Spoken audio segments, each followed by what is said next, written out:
Retour en France avec un phénomène très inquiétant. Des cancers pédiatriques qui se déclarent dans des zones très concentrées. C'est le cas en Charente-Maritime, dans la commune de Saint-Rogatien.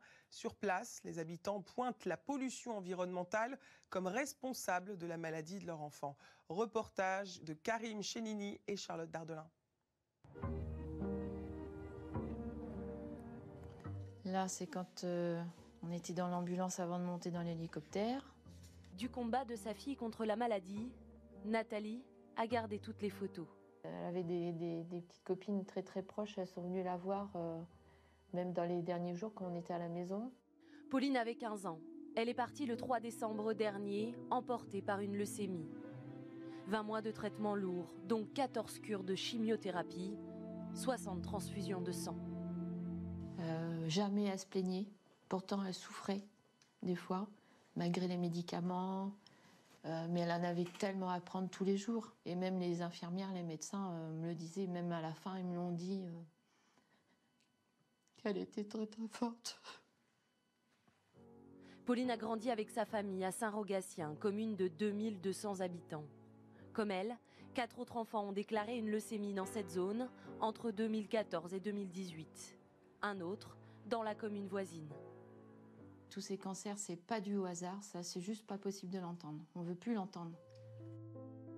Pour Nathalie et sa sœur Laurence, les causes sont environnementales. Elles font désormais partie d'une association locale qui cherche à déterminer les facteurs de risque. L'usine d'Enrobé qui est située autour du Cercle Rouge, le site de compostage juste à côté. Saint-Rogatien est entouré de champs aussi, où il y a des épandages de pesticides. Il y a beaucoup de doutes sur beaucoup de choses. Et il faut agir maintenant et il faut commencer à chercher les causes maintenant, parce que ça peut arriver à tout le monde. Une étude financée en 2018 par la Ligue contre le cancer montrait que dans cette zone, il y avait effectivement un excès de risque pour les jeunes de moins de 24 ans. À Saint-Rogatien, la qualité de l'air est remise en question. Doit-on pointer du doigt les pesticides répandus sur les champs alentours? L'activité industrielle voisine est-elle nocive? Ou est-ce la combinaison de ces deux facteurs? Ici, certains riverains ont leur avis sur la question. À l'entrée de la ville, il y a la maison de Simone Tardet et son grand jardin. C'est moi qui tombe. Installée ici depuis 40 ans, cette habitante a perdu 15 arbres fruitiers ces dernières années, tous morts par les feuilles. Le cerisier, il a crevé. Pourquoi? On suppose par l'usine. Quelle usine? À quelques centaines de mètres, derrière ce mur qu'il faut escalader, on aperçoit l'usine en question. Là, alors là, vous êtes parfaite pour voir les tas de bitume. La poussière noire qui nous revient quand les vents sont nord, nord-est et nord-ouest. Ce site produit du bitume depuis 1972.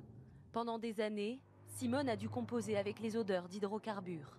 Je ne pouvais pas laisser le linge dehors, même à l'occasion, on ne pouvait pas vivre dehors, respirer, c'était pas possible. Jusqu'en 2015, la fumée de l'usine rejetait des substances cancérigènes comme le chrysène.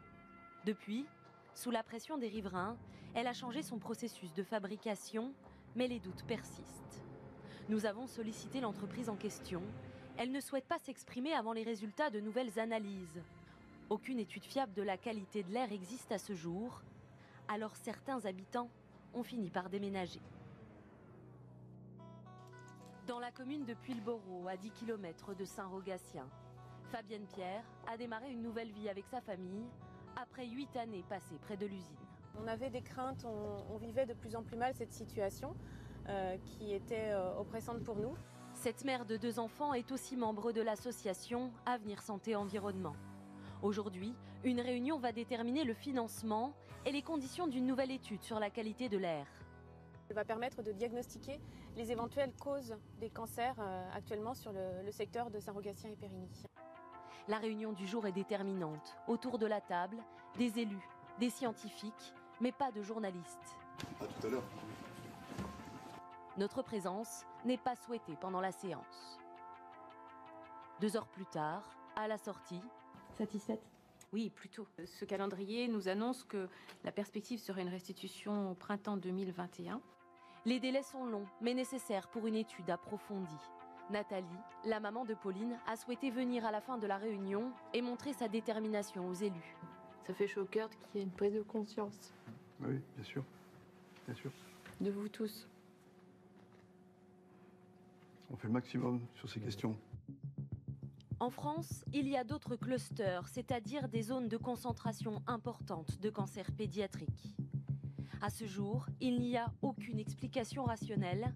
Des questions sans réponse portées aujourd'hui au sommet de l'État. Aux abords de l'Assemblée nationale à Paris, Sandrine Josso avance ce matin d'un pas décidé. Un peu stressée ou pas? Un peu quand même, hein. Pour tout vous dire. Aujourd'hui, c'est une première. La députée de Loire-Atlantique organise une table ronde sur la santé environnementale. C'est vraiment notre sujet majeur. Autour d'elle, chercheurs, élus, associations, venus de communes où la concentration de cancers pédiatriques intrigue. Et on s'est aperçu que très peu de moyens étaient alloués à la recherche sur les cancers de l'enfant. Les familles réclament plus de moyens pour la recherche, notamment sur les effets cocktails. En octobre, Sandrine Josso avait demandé à la ministre de la Santé 1 million d'euros supplémentaires pour financer ce projet. La ministre nous a dit non, tout simplement. Pourquoi? Une question de budget. La députée réclame une commission d'enquête. En attendant, tous s'accordent sur la mise en place d'un principe de précaution, des diagnostics locaux et le croisement des données. Aujourd'hui, on a des leviers d'action. Donc ils sont identifiés, maintenant travaillons dessus. Ça a pris du temps quand même. Ça a pris beaucoup de temps. Une action nécessaire.